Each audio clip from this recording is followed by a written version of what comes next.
जो बनना हो सच्चा जीवन साथी, पति अपनाए एनएसवी। हमारी 2 बेटियां हैं, हम चाहते हैं कि उनका भविष्य सुनहरा हो, इसलिए हमने फैसला लिया है कि आगे बच्चे नहीं होने चाहिए। मैंने जिम्मेदार पति होने का फर्ज निभाया और एनएसवी को अपनाया। 10 मिनट में बिना चीर फाड़ के सरल सा उपाय और आधे घंटे बाद घर। खुराक और दिहाड़ी की भरपाई के लिए 1100 रूपए तुरंत मिल गए थे। न कोई कमजोरी और पत्नी का पूरा प्यार भी। क्यों जी? हटो जी। वही है सच्चा जीवन साथी जो पति अपनाए एनएसवी। राष्ट्रीय स्वास्थ्य मिशन, स्वास्थ्य विभाग हरियाणा द्वारा जनहित में जारी। नमस्कार, ये आकाशवाणी चंडीगढ़ है। अब आप प्रतिका से प्रादेशिक समाचार सुनिए। पहले इस बुलेटिन के मुख्य समाचार। प्रधानमंत्री नरेंद्र मोदी ने कहा है कि आने वाले 5 वर्ष राष्ट्र के लिए महत्वपूर्ण है, क्योंकि इस अवधि में देश को विकसित भारत की दिशा में लंबी छलांग लगानी है। केंद्र सरकार और किसान नेताओं के बीच चौथे दौर की बातचीत चंडीगढ़ में अब से कुछ ही देर बाद शुरू होगी। 2 फरवरी से शुरू हुआ सूरजकुंड अंतर्राष्ट्रीय शिल्प मेला आज संपन्न होगा। पलवल पुलिस ने 2 तस्करों को 361 किलो 550 ग्राम गांजा पत्ती सहित गिरफ्तार किया। और मौसम विभाग ने चंडीगढ़ सहित पंजाब व हरियाणा में कल व परसों कुछ 6 स्थानों पर ओलावृष्टि होने की संभावना जताई है। अब समाचार विस्तार से। प्रधानमंत्री नरेंद्र मोदी ने कहा है कि आने वाले 5 वर्ष राष्ट्र के लिए महत्वपूर्ण है, क्योंकि इस अवधि में देश को विकसित भारत की दिशा में लंबी छलांग लगानी है। आज नई दिल्ली में भारतीय जनता पार्टी के राष्ट्रीय अधिवेशन के समापन पर कार्यकर्ताओं को संबोधित करते हुए श्री मोदी ने कहा कि बीजेपी के कार्यकर्ता वर्ष में प्रत्येक दिन 24 घंटे देश की सेवा में कुछ न कुछ करते रहते हैं, लेकिन उन्हें अगले 100 दिनों में नए जोश और नए विश्वास के साथ काम करना होगा। इस दौरान प्रत्येक कार्यकर्ता को सबका विश्वास जीतने के लिए प्रत्येक नए मतदाता, नए लाभार्थी और प्रत्येक समुदाय के पास जाना होगा। श्री मोदी ने कहा कि राष्ट्रीय जनतांत्रिक गठबंधन एनडीए को 400 सीटों तक ले जाने के लिए भारतीय जनता पार्टी को 370 सीटों का आंकड़ा पार करना होगा। उन्होंने कहा कि गत 10 वर्ष साहसिक निर्णय और भविष्य की नीतियों के लिए समर्पित रहे हैं। सरकार ने अयोध्या में राम मंदिर निर्माण, करतारपुर गलियारा खोलने, धारा 370 हटाने और नई राष्ट्रीय शिक्षा नीति लागू करने सहित दशकों से छूटे अधूरे कार्यों को पूरा करने का साहस दिखाया है। प्रधानमंत्री ने कहा कि ये परिवर्तन भारत की जनता के लिए लंबे समय से प्रतीक्षित थे। श्री मोदी ने अपने संबोधन के दौरान जैन मुनि विद्यासागर महाराज को श्रद्धांजलि भी दी, जिनका कल रात निधन हो गया था। प्रधानमंत्री ने उनके निधन को व्यक्तिगत क्षति बताया है। भारत के G20 शेरपा अमिताभ कांत ने कहा है कि भारत आगामी 3 दशकों में 9 से 10% की वृद्धि दर के साथ वर्ष 2030 तक 10 लाख करोड़ डॉलर और 2047 तक 35 लाख करोड़ डॉलर की अर्थव्यवस्था बनने के लक्ष्य की पूर्ति की दिशा में अग्रसर है। श्रीकांत आज मुंबई प्रौद्योगिकी सप्ताह के उद्घाटन सत्र को संबोधित कर रहे थे। उन्होंने कहा कि युवा उद्यमियों को कृत्रिम मेधा, लॉजिस्टिक्स, स्वास्थ्य एवं शिक्षा जैसे क्षेत्रों पर ध्यान देना चाहिए। श्रीकांत ने कहा कि भारत विश्व का एकमात्र ऐसा देश है जहां कोरोना काल के दौरान 2 अरब 20 करोड़ टीके लगाए गए, जिससे भारत की कठिन परिस्थितियों से निपटने की प्रतिबद्धता का पता चलता है।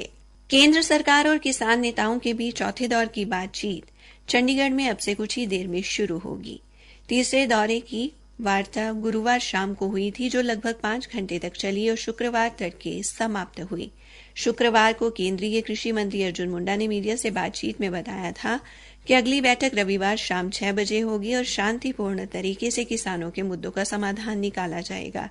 तीसरे दौर की वार्ता में केंद्रीय मंत्री अर्जुन मुंडा, पीयूष गोयल और नित्यानंद राय ने केंद्र सरकार का प्रतिनिधित्व किया था।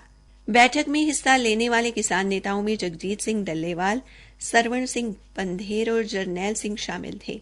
तीसरे दौर की बैठक में पंजाब के मुख्यमंत्री भगवंत मान भी शामिल हुए थे और उन्होंने उम्मीद जताई कि गतिरोध खत्म करने के लिए समाधान तलाश लिया जाएगा।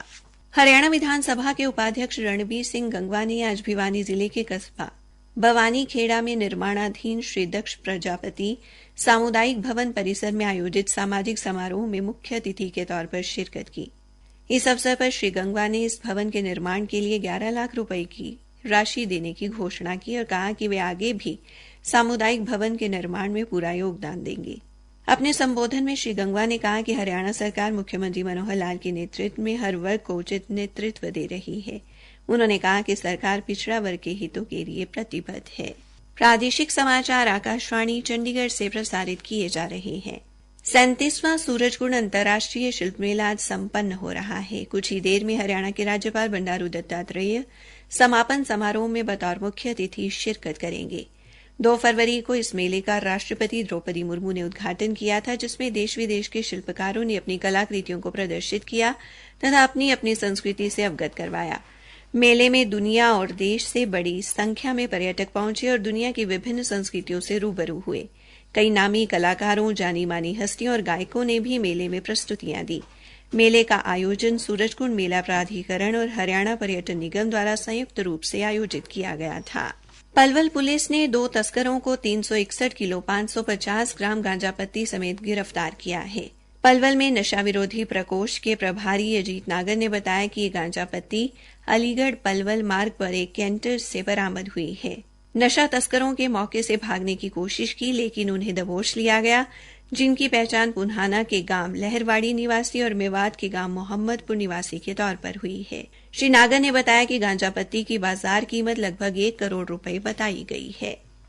हरियाणा के सूचना, जनसंपर्क, भाषा एवं संस्कृति विभाग द्वारा आमजन को केंद्र व हरियाणा सरकार के विकासात्मक एवं योजनाओं से परिचित करवाने के उद्देश्य से जिला रेवाड़ी के गांव माजरा भालखी में विकसित भारत विकसित हरियाणा थीम पर लगाई गई 3 दिवसीय मल्टीमीडिया प्रदर्शनी आज संपन्न हो गई।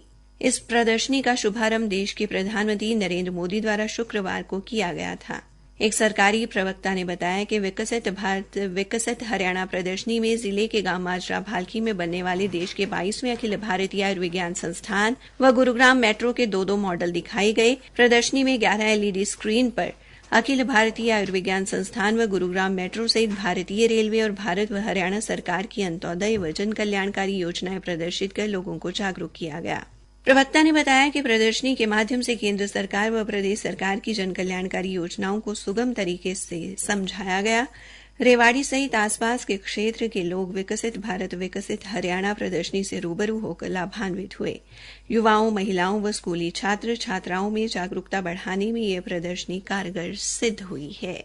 शिक्षा विभाग ने कहा है कि गैर मान्यता प्राप्त स्कूलों द्वारा बच्चों का दाखिला करने पर उनके खिलाफ हरियाणा स्कूल शिक्षा अधिनियम 191A के तहत कार्रवाई की जाएगी। शिक्षा विभाग ने सभी अभिभावकों से भी नए शैक्षणिक सत्र में बच्चों का दाखिला सरकारी या मान्यता प्राप्त स्कूलों में ही करवाने की अपील की है। भिवानी से हमारे संवाददाता ने बताया कि जिला शिक्षा अधिकारी नरेश मेहता द्वारा न्यायालय के आदेशानुसार शिक्षा विभाग ने सभी स्कूलों को इस संबंधी निर्देश जारी किए हैं। जिला शिक्षा अधिकारी ने कहा है कि जिले में अगर किसी गैर मान्यता प्राप्त स्कूल या संस्था ने दाखिला दिया तो उसके खिलाफ सख्त कार्रवाई अमल में लाई जाएगी। मौसम विभाग ने चंडीगढ़ सहित पंजाब और हरियाणा में कल व परसों कुछ स्थानों पर ओलावृष्टि होने की संभावना जताई है। विभाग ने कहा है कि हरियाणा और चंडीगढ़ में कल कई जगह पर और परसों व 21 फरवरी को कुछ स्थानों पर तथा 22 फरवरी को 1-2 स्थानों पर हल्की से मध्यम बारिश हो सकती है। मौसम विभाग ने पंजाब, हरियाणा और चंडीगढ़ में अगले 2 दिनों के दौरान न्यूनतम तापमान में 3 से 4 डिग्री सेल्सियस की वृद्धि और उसके बाद 2 से 4 डिग्री सेल्सियस की गिरावट होने की संभावना जताई है। भिवानी जिले के गांव बीरण में ग्राम विकास मंडल के सदस्यों द्वारा एक अनूठी पहल शुरू की गई, जिसके तहत प्रत्येक महीने के पहले रविवार को घर घर जाकर पॉलीथीन व प्लास्टिक का कचरा एकत्रित किया जाएगा। गांव के सरपंच योगेंद्र सिंह ने गांववासियों को इस पहल में पूरा सहयोग करने की अपील करते हुए कहा कि वे प्रयोग में न आने वाले पॉलीथीन व प्लास्टिक जैसे कचरे को एक कट्टे, बोरी या किसी पेटी में रखें, ताकि ग्राम विकास मंडल के सदस्यों द्वारा इसे इकट्ठा करने में आसानी रहे। उन्होंने कहा कि सभी को ये बात समझनी होगी कि प्लास्टिक न केवल मनुष्य बल्कि पशुओं के लिए भी खतरनाक है। इसी के साथ ये समाचार बुलेटिन समाप्त हुआ।